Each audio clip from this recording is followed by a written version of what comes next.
Hi everybody, welcome to Introduction to Endoscopes. This begins your very first lecture as we begin chapter 1 of your endoscopy course.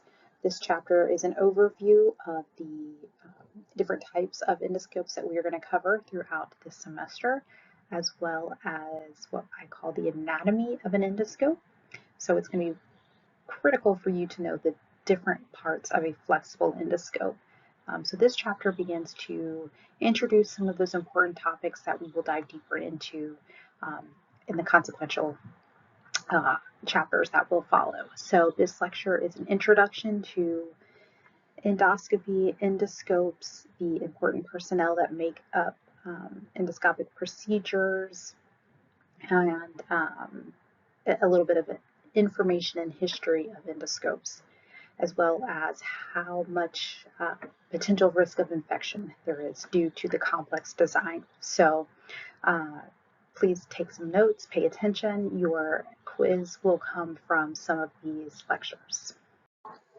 So we'll briefly talk about our learning objectives for this lecture. I will explain the importance of endoscopic procedures. I will identify relevant historical milestones in the development of endoscopies. Also explain the reprocessing challenges as well as the benefits of endoscopic procedures.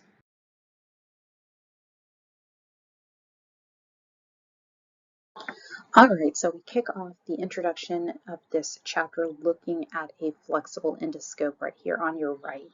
This is a typical endoscope of what you will see. Now they will vary in size and length depending upon the area of the body that they are to be used, but they are one of the most expensive medical devices that your facility will own.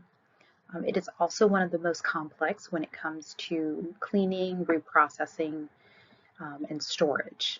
So you have to be fully aware of all the components of a flexible endoscope as well as the proper steps needed to take in order to properly clean the endoscope. In the next couple of slides, we'll read a few case studies where infections and deaths have occurred because of improperly processed endoscopes.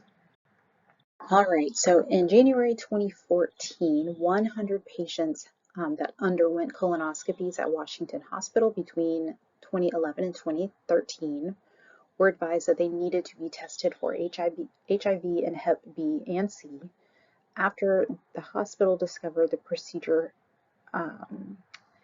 had not been cleaned properly. So in between procedures, the endoscopes were found to have not been fully removed of that bioburden. So the potential for infection from one patient to another was extremely high. HIV, Hep B, and C are bloodborne pathogens, so those are easily transferred between one endoscope and another because they can live outside the body for an extended period of time. In 2015, the LA Times reported that 2 endoscopy patients died and 5 more were infected by the CRE superbug after being exposed to contaminated endoscopes. So once again, steps were skipped, more patients were affected, a different type of virus or pathogen. This is the CRE superbug. You guys will be doing a little bit of research on that as we go forward as well. And then one more example happened between 2018 and 2019. 3 deaths, 45 infection cases, and 159 reports of contaminated devices were recorded due to the insufficient reprocessing of duodenoscopes. We will discuss those in depth. They are the most difficult and challenging to clean because of one of the components that is housed at the distal tip. But this is used in pancreatic and bile duct procedures. And then according to the American Journal of Infection, 71% of reprocessed endoscopes can harbor microbial growth. That is a significantly high number. So you need to be fully aware of how to reprocess and clean these flexible endoscopes in order to reduce the infection possibility for the patient because it is extremely high. All right, what is an endoscopy? Well, The actual definition, endo and then oscopy, if we're talking in med term, is the visual examination of the interior structures of the body using an endoscope. Endo meaning within, oscopy is to visualize.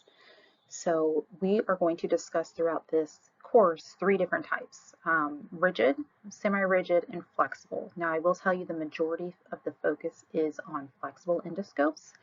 That is because they are the most difficult to clean. However, you are probably seen or will have already seen your rigid or semi-rigid scopes at your internship. That is probably what you are more familiar with. If you are at the off-site facility, you will not have any exposure to flexible endoscopes. But if you go work at another facility, you may have to reprocess these. So there will be a time and a training specifically for reprocessing flexible endoscopes. On this slide though, the top slide that says arthroscope, arthro in med term means joint. That is the actual lens that is going to be used in an arthroscopic procedure. On the right at the top, you have fiber bronchoscope set. So that is, you may have seen different types of scopes that look a little bit like this, or some instruments that look like this. That is a type of rigid or semi-rigid endoscopy or endoscope. And then at the bottom is another example of a flexible endoscope. Now, if you notice the difference, flexible has long tubular structure because it is going through the alimentary canal or the digestive tract, for the most part, of a person for the anatomy. So it has to be like a tube-like structure because it has to bend and mold to all the curves in the human body. It is not going through an incision. It is going either through the upper or lower digestive tract. To an endoscopy. Now, an endoscopy is not performed in the operating room. It is considered a procedure, but it is not part of an operation. So many facilities have either endoscopy suites where these procedures are performed, or buildings that are completely separate from a hospital. So when personnel works in those areas, they have names that are specific to the job they're doing. So the actual physician or medical specialist that's trained in the use of the endoscope, meaning the person who's performing the procedure, he or she is the endoscopist. Endoscopy or GI lab, that is the department where these procedures are performed. The endoscopy technician is the person during the procedure that assists the endoscopist. So think of like the surgical tech for the endoscopist. However, this again is not technically a surgical procedure. You also have the GI nurse, who is the nurse in the room that will assist the endoscopist during those procedures, getting them extra supplies, taking the pictures, charting, etc. And then there is the endoscope reprocessing technician, which would be you. So you can also take an additional test through HSPA if you would like to become certified in reprocessing these endoscopes. So this book and workbook associated with this course will actually help you prepare for that if you are working at a facility that wants you to obtain that certification. Now on this slide, we have different types of endoscopes. So the endoscope is going to differ in the sense of where it is going to be used in the body. So we have a couple examples. The rigid, meaning laparoscopes, arthroscopes, hysteroscopes, these are specific to the body part where they are going to be used. So these are some that you have probably already seen. Now, in rigid types of endoscopes, there is an incision made. So this type of endoscope is performed in an OR. There has to be an incision made, a very, very small incision. So rigid is what it means. It does not move. It does not have any flexibility or bend to it. Laparoscope is for viewing the stomach, anything within the abdomen. Arthroscope's the joint. And hysteroscope is for viewing within the uterus. Next up, we have semi-rigid, which is very much rigid, but could have a little bend to that. An example that we're going to look at is a semi-rigid fiber uretoscope, which is going to be looking at the ureters, and that is accessed through the urethra. And last but not least, we have the flexible, which again, majority of the book talks about because they are very difficult to reprocess. We have colonoscopes, bronchoscopes, and cystoscopes. Colonoscopes are going to be looking at the colon, bronchoscope will be looking at the lungs, and cysto will be looking at a bladder. Now, cysto in med term means bladder. In most cases, it would be the urinary bladder. Okay, so as mentioned, we have endoscopes as a type of procedure, but why are they performed? For three very specific and distinct reasons. One is routine screenings. So after a certain age, you should be getting a colonoscopy. That is a routine screening for cancer. It is to prevent or possibly diagnose and get early treatment for a type of colon cancer. So one is just a routine screening. It's recommended. It is just to go in and view the area to see if there's any problems.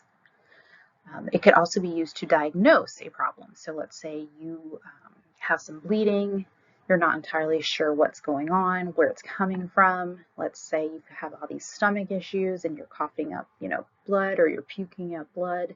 They could go do an endoscopic procedure to go view your stomach to see if there's a potential ulcer bleeding, something's going on. They're going to go view that area to see where the source of the problem is coming from.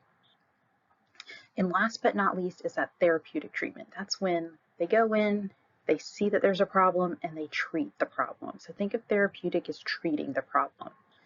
An example for therapeutic treatment would be a polyp removal. This is an example on the left side of your screen. So this is the removal of a colon polyp. Your endoscope is on the right. That is the distal tip. You can see the little instrument coming out of the end.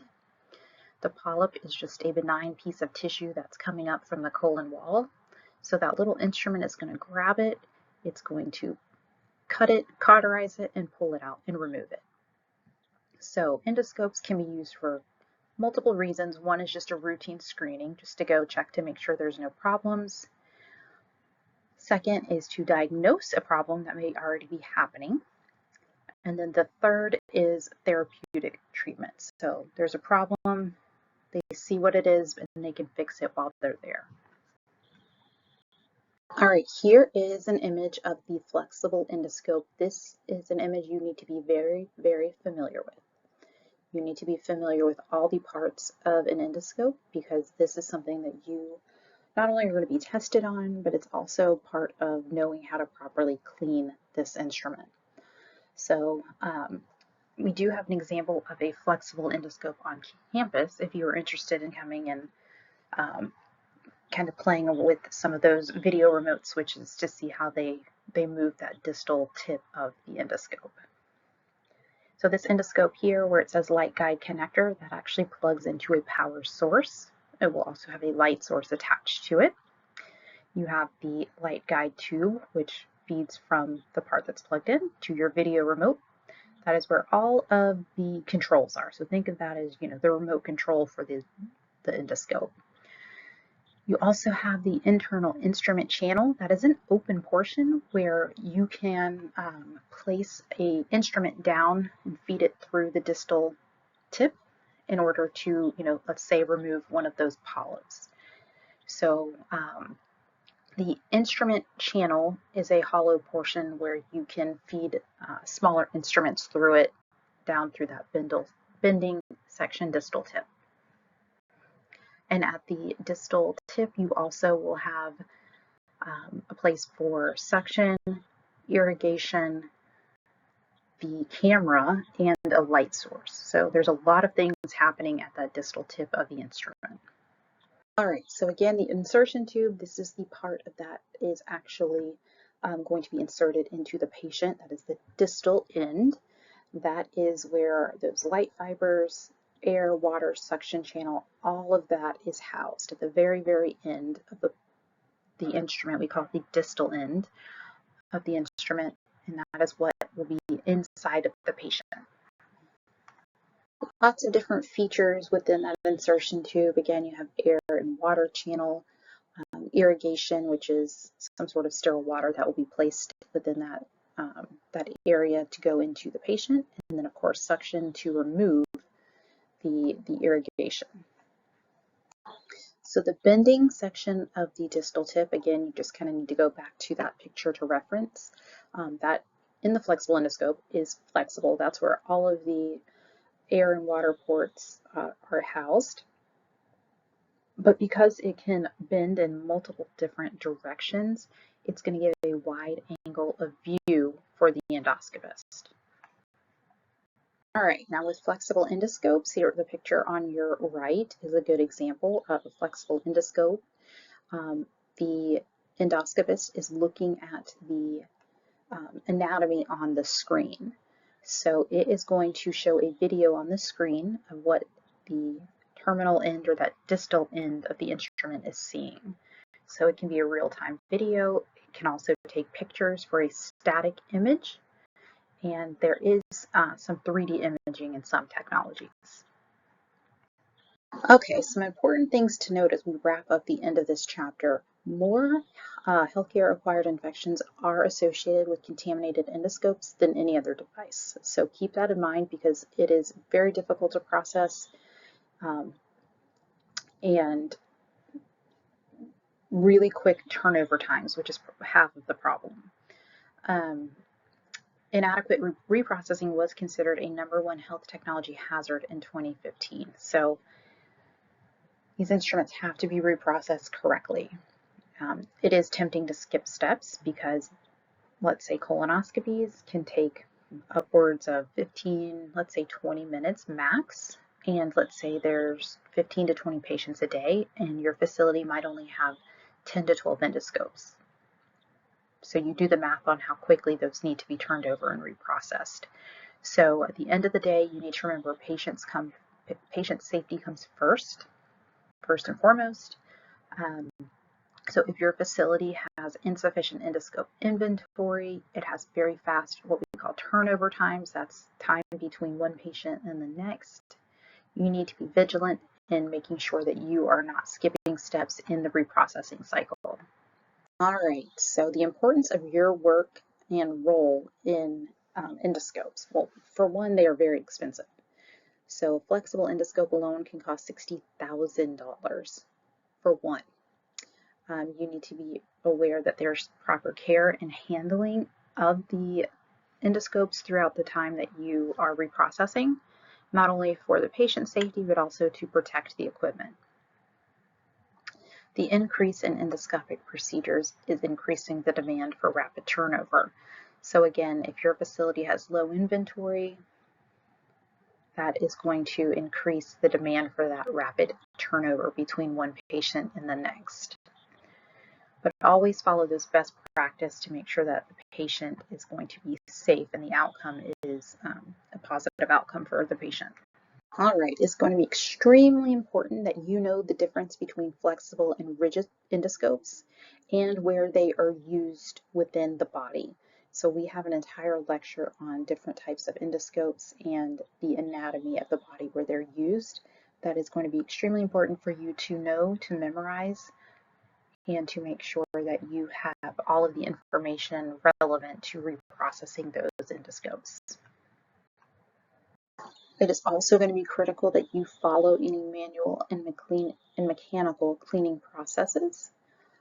You will be working with high-level disinfection with the majority of your flexible endoscopes, which may come as a surprise to you. These are not actually put into a steam or even a low temp sterilizer. Many are just high level disinfected.